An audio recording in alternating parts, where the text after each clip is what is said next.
What is going on, guys? My name is Aaron, and this is the Game Day Hour. We are finally in preseason form. We're going to be moving through July and August as we get closer and closer to the 2025 NFL season. And in today's episode, we're going to be continuing on our fantasy football run, but this time we're going to be demonstrating mock drafting or how other people draft. And what I mean is that you're going to see the way that I draft and just how I kind of think about how I look at players, how I tend to create a team. Hopefully, as you're watching, if you're new to fantasy football or if you're wanting to switch up your strategy, I hope this video really helps you guys understand just kind of how I go through it. I have a slew of ways that I want to draft, but in this video, you're going to understand what I'm going to be looking at this year and how I'm going to be operating in preparation for my fantasy football season, because last year I finished last place. Very unfortunate. I had great players in mind. A lot of injuries came through, made some bad moves, looking to rebound, and having the first overall pick could be extremely fun. So I hope you guys are excited. We're going to get into this, and you're going to see just how I view a draft situation, and the best way I can do it is through the mock draft. So I hope you guys are excited. I want to know what you guys think. If I mess up on some players, I want you to criticize me. Do whatever you want. Say whatever you want in the comment section. Just be appropriate. Obviously, have a great time. Let's do this.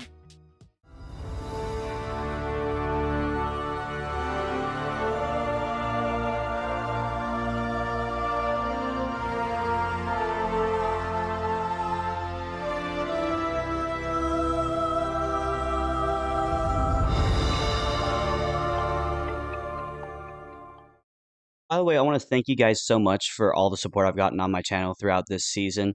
Having multiple episodes jump over 100 views is something I don't expect to happen, but it looks like we're getting better and better every single day, every single week.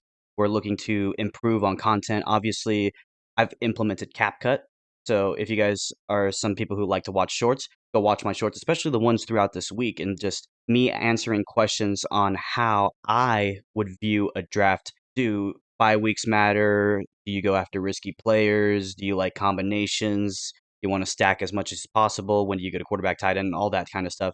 And I'm thankful just for this channel, this where it's gone overall. I mean, when you look at it, this is the crazy thing. First year had around 1,000 to 2,000 total views on the channel. Last year was able to rack up over 100,000, and we are moving swiftly and swiftly. We're having many shorts that go over 1,000 views. This has been a lot of fun, and I'm really excited for the NFL season. See, the worst part is the off season. I hate the off season because it's so long.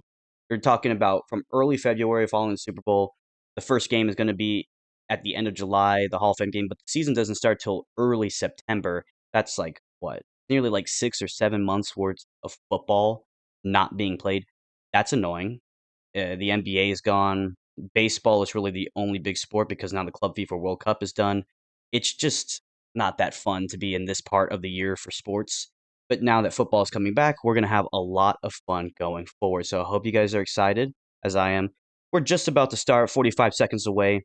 And the reason why I'm at the first overall pick is that that's where I'm going to be picking in my draft. So the biggest problem with having the number one overall pick is that while you get the best player, it's going to take you 18 picks before you get your next guy.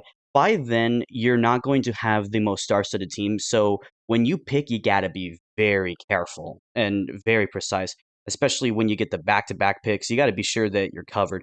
In this position, I would personally want overall to establish a quarterback super early, because the next time you have a chance, let's say you don't get one in round 2, round 3, that's like at what, pick 40? Yeah, by then, some of the big names like Joe Burrow, Josh Allen, Lamar Jackson will be off the board by then. So I want to be able to work on getting a quarterback that is going to work for me overall. That is something I'm looking forward to. But yeah, you're going to kind of see who I have as my first overall pick options. And then from there, we'll see how we can build the team. So we're doing this through Yahoo, obviously, and looking at these expert rankings that you see over here, it's including all positions. You can actually switch through positions if you want to try to be a little more precise. Quarterbacks here, yeah, wide receivers there, running backs, tight ends, flex, kickers, defense altogether. I'm going to go to all players for now. Right now, it says it has Jamar Chase and Bijan Robinson, and then Saquon Barkley. Those are relatively the three guys I have. though I have it directly in reverse. I have Saquon, Bijan, and Jamar right now as like my high rankings. But if you're somebody who likes projected points, click on that, and it will suggest through projected points. Now, obviously, you're not really going to get a quarterback early on, so you switch over to flex position. They just get all these guys. Saquon sits at the top. And one of the questions that came up during the shorts and me creating those was, do you go after risky players that have an injury history? I think everybody knows Saquon Barkley does have an injury history. A lot of it is with the Giants. And now you see he had the best season in fantasy last year. He's the Madden cover. A lot of people like to speculate that this is the year he could get hurt. Obviously, no, we don't want that. I like his situation on the Eagles. You have a really good offensive line. You have weapons on all ends, so it's not like Barkley is going to be a bell cow and just gets destroyed throughout the year. You got A.J. Brown, Devonta Smith, Jalen Hurts can get you some stuff. I mean, this is a good offense. I feel it's a safe pick. Bijan Robinson, the one problem I have is that even though he's extremely talented, and I believe he'll be really good this year, is he going to be used more of a bell cow than Saquon Barkley, which would lead to potential injury? Because while you have Drake London and Kyle Pitts as great receivers and tight ends, Michael Penix, we're going to have to figure out what kind of quarterback he is this year. So the roll of the dice, and then with Jamar Chase, I mean, you know what he's capable of, but running backs generally get more points. That's just the overall pick. Now we're 10 seconds in. 3, 2, 1. As a Cowboys fan, this feels offensive that I have to pick Barkley, but I mean, overall, Saquon Barkley did not have anything going for him in New York. That team disrespected him, and he was the only thing they got. It's really sad. Saquon Barkley deserved better, and as much as I hate that he's an Eagle, it was a better option for him. The team works around him better. He's able to do a lot more, so I'm glad for him.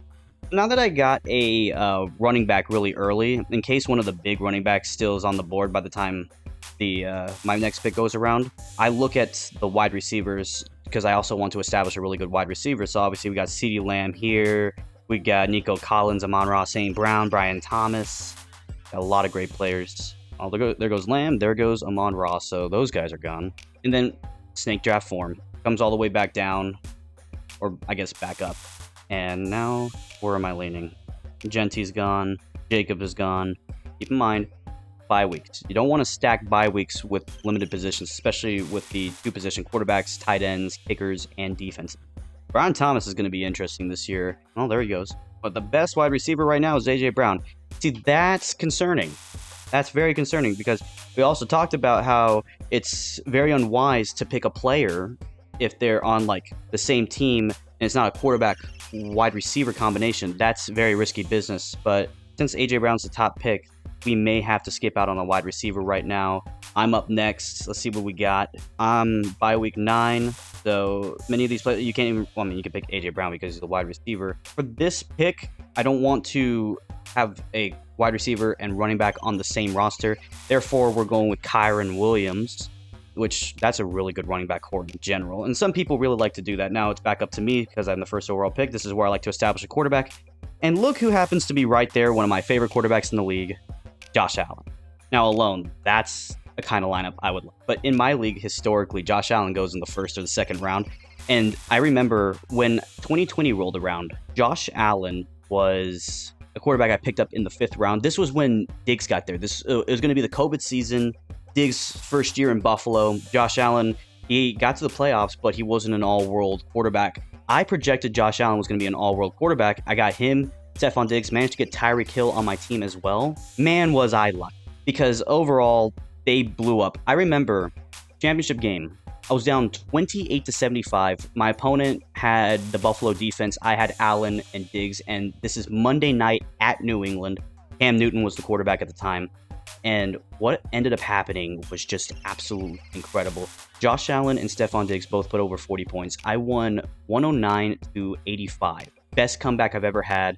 Team played awful. Defense was in the negatives, but Josh Allen and Stephon Diggs got me over the finish line. So yeah, that's also a great place where you want to have stacked players from the same team. Great quarterback and a wide receiver combination worked for me then.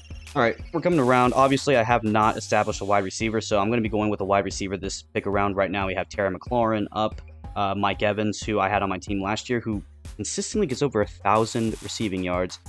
That's huge, and I want that a lot. Oh my God, Josh Allen is projected 11 interceptions. So I don't have to worry about bye week now that it's just the wide receiver, maybe my first wide receiver. So I can go best available. And I think Terry McLaurin is going to go off this year. Jaden Daniels just cannot have that sophomore bug. If he doesn't, McLaurin is supposed to be a top 10 wide receiver. I had him at 15 in my rankings. He should be higher now that I think a little bit more about it. Very big Jackson Smith-Jigba. Interesting. Joe Mixon's going to be good this year with Houston. I'm pretty sure of it. All right, we got 2 picks until my turn. There goes Terry. Oh well. Travis Hunter why is he so high on here? Mike Evans is projected up to just below 200 points. I'm up next. Probably going to take Mike Evans more I think about it. Okay, they didn't take Mike Evans, so I'm going to go with Mike Evans right here. This is where I'm just being a little more tactical and balancing my offense. And then I probably want to go with another wide receiver. Let me just make sure they don't have the same bye week 9, bye week 8. We're going to go with Adams. So if you look over here to the right, maybe it's blocking, maybe it's not. Players right over here. Josh Allen's a bye week 7. Mike Evans, Saquon Barkley are bye week 9s, while Devontae Adams and Kyron Williams is bye week 8. That's a little concerning because that's a lot of big players off on certain weeks. But again, the biggest thing you don't want to do is copy bye weeks from the same exact position. I remember the commissioner of our league that we play in, he picked up, I think at the time it was Mayfield and Ben Roethlisberger, both had like bye week 7. Obviously, he had issues going into that. And then a couple years later, he picked up Patrick Mahomes and Justin Herbert, both had the same bye week. So you got to be careful about those things. But yeah, bye weeks are something I really pay attention to. You don't want to go into free agency as much as you can, especially if you have really good established players. You only go into free agency if you feel that you have no other options or that's where the trends are. But it's not the ideal scenario that you want to find yourself in, is constantly going fishing for players. You can see tight end flex position is something I'll probably take a lot of consideration in. I'm not going to be going after defense this high because in these leagues, defenses are not worth anything. In my defense, or in my league, our defenses start at 41 points.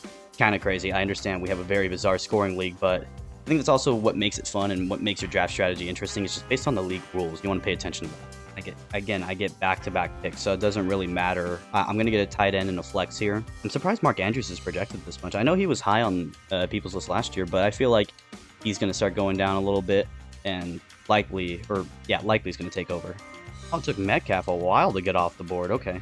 Godwin went off. 79 reception yards, 968 receiving yards, 7 receiving touches. Again, you probably can't see because of the face cam where it's at. I'd probably go with TJ Hawkinson here because I think he's going to do better than Mark Andrews. So Hawkinson goes there. And then we take it back to the flex position.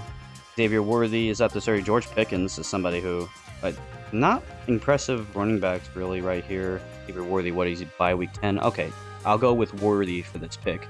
Doesn't bother my bye week situation, so it's a nice pick. And I think Worthy's going to do a lot better this year. I don't know if they're using him correctly. I wish he was more like Tyreek Hill because obviously he has the speed for it. I just wonder how they're going to use him with all the wide receivers they have, because in my top 50, I had 3 Kansas City Chiefs wide receivers with him, Rashee Rice, and Hollywood Brown as the other option. But they need to use him more like a Tyreek Hill. I feel like he would be a great deal. So with the bench I have left, I like to get one of every position. So quarterback, running back, wide receiver, tight end, kicker, defense. I want to fill the bench up there. So I'll have 2 defenses and 2 kickers left to go, but we'll wait up on that. There's a lot of big players still up on the board.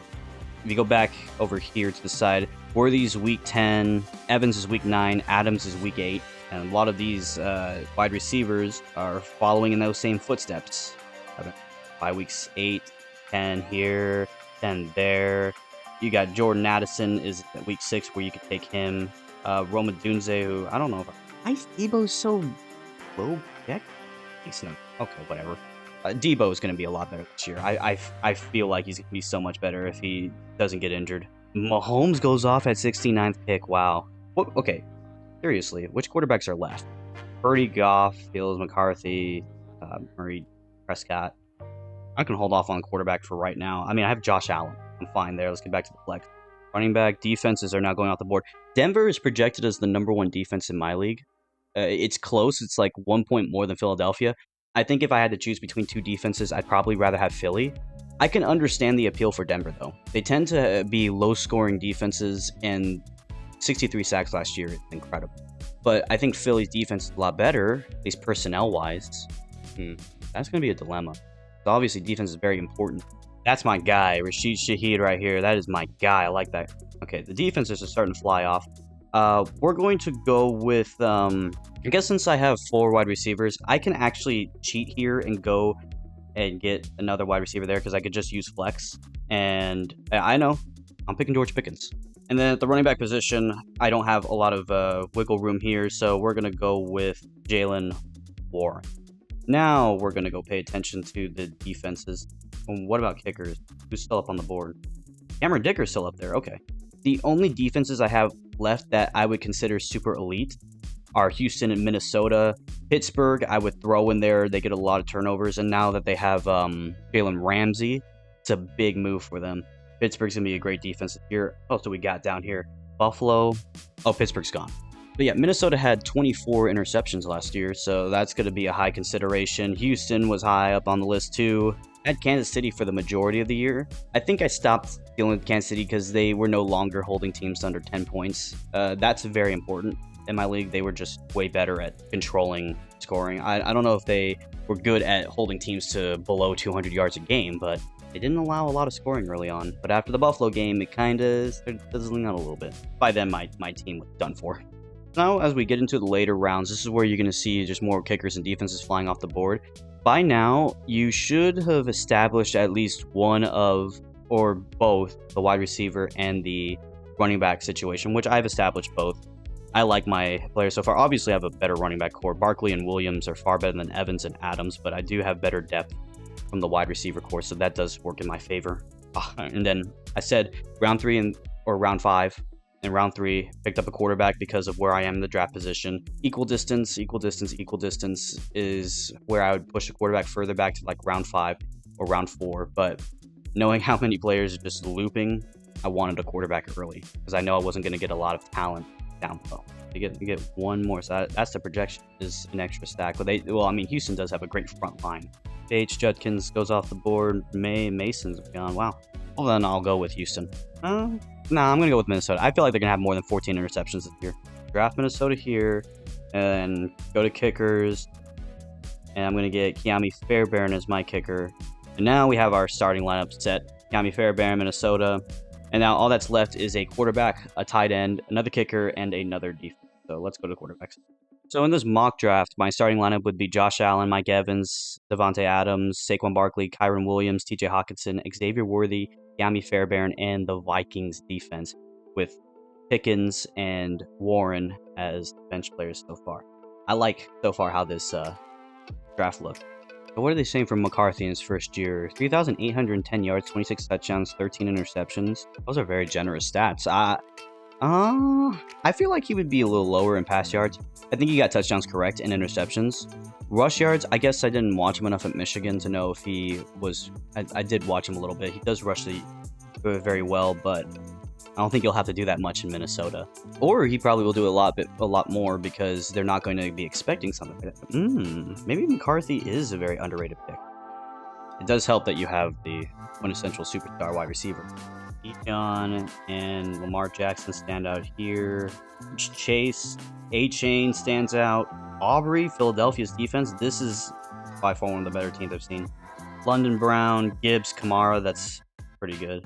Can't get on Bo Nix. Justin Jefferson, Brian Thomas. That's nice. Running back core is kind of underwhelming. Brock Bowers is the best tight end. So, well, quarterback has a bye week of 7. I'm going to go with Jared Goff.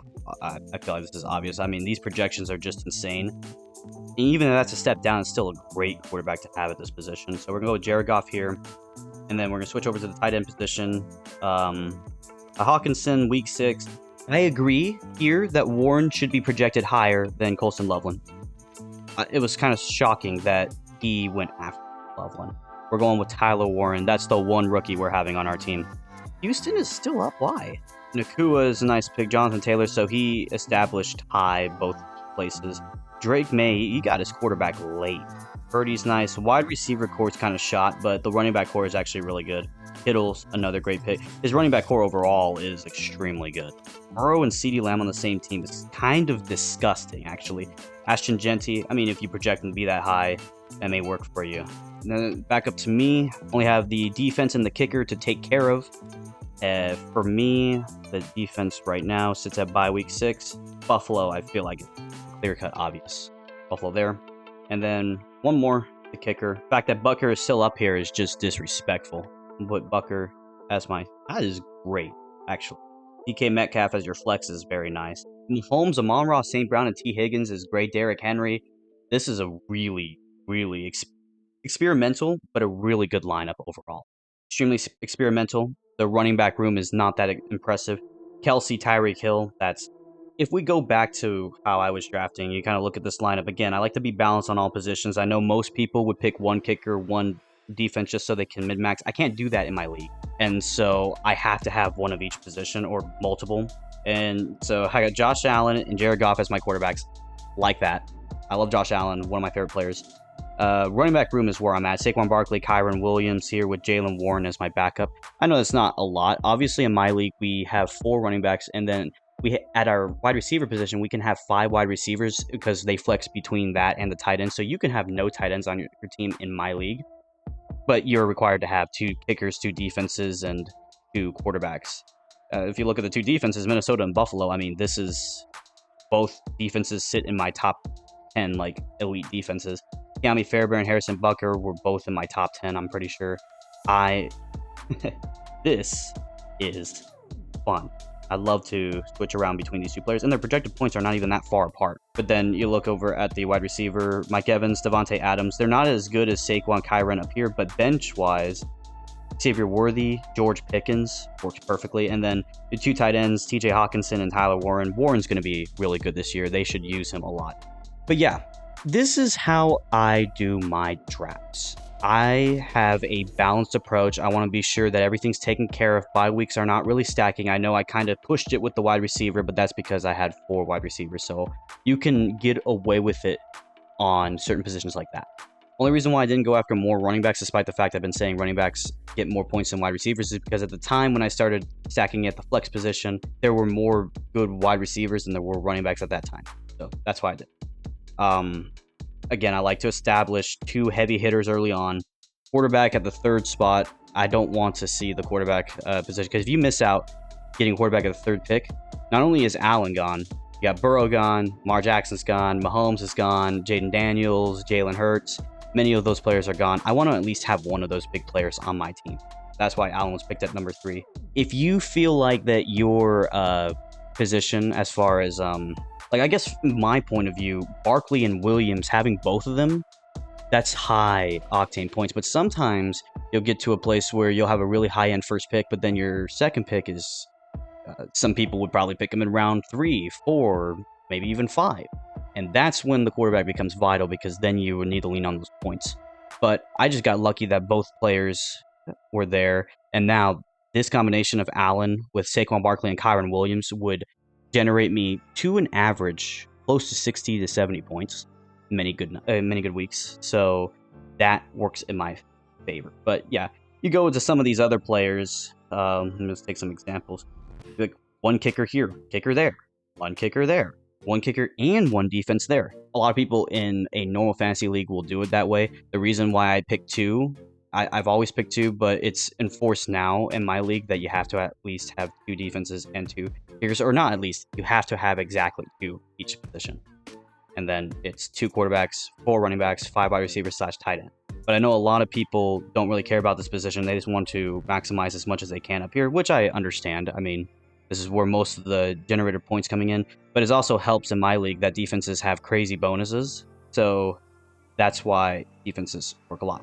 But yeah, this is ultimately what a lineup would look like for me in my fantasy league, and it would be very fun to work around. A high projection point. I personally like this draft overall, and I didn't copy many bye-week positions. Only right here did I copy from the same position, but it is what it is. But yeah, this is what it looks like when I draft. And that'll do it for today's episode. I thank you guys so much for watching because today was fun. I like doing mock drafts. I think you guys should do mock drafts a lot, especially as you're getting closer and closer to the fantasy. And if you're new, I think mock drafts work in a way to just understand how other people draft. It's a good training simulator. I like doing it on Yahoo. I know people do it on ESPN or some of these new apps that are coming up. Yahoo is where it's at for me. Personally like it. In my league, it's going to be that way too. Obviously, I have a much different league from everybody else, but wish me luck with the first overall pick. I know it's not the most ideal spot. Again, I would love the 5 or the 6 spot the most because I'm not too far away from my next pick. You can also get really bored having to wait on your pick. So I understand to all the other players, if you don't like being on the fringe picks first or the last picks, I understand. And for a few years, I have to been that way. When I won the championship in 2023, I was the 3rd overall pick. But if you enjoyed today's episode, hope you guys like, comment down below, and subscribe if you haven't already. Go follow me on all my social medias as I try to post there as much as I can nowadays with shorts. I like to post them there as well. And we got a lot of episodes coming up. The next episode is going to be an extremely fun one. With the college football season out, the rankings aren't out yet. As a matter of fact, these next few weeks are going to be college football video central. So it's going to be a while before we get to NFL action. But for the college football, next week we're going to be looking at what I think are the best games throughout each week of college football. The game of the week, where you think college game day would go. Obviously, it goes to a lot of places, so I can't predict locations there. But just looking at the schedule, what is the game I'll probably be watching the most excited for, what I think is going to generate the most backlash, whoever wins or loses in the college rankings. So I hope you guys are excited for that episode. That one was very fun to develop, get all that. And then following weeks, we have my top 25 rankings for college football and what I think the playoffs are going to be because they changed. And so I hope you guys are excited for that. And yeah, that'll do it for me today. I hope you guys enjoyed today's episode. I hope you guys have a great day. Take care. And I will see you all in the next one. Peace out.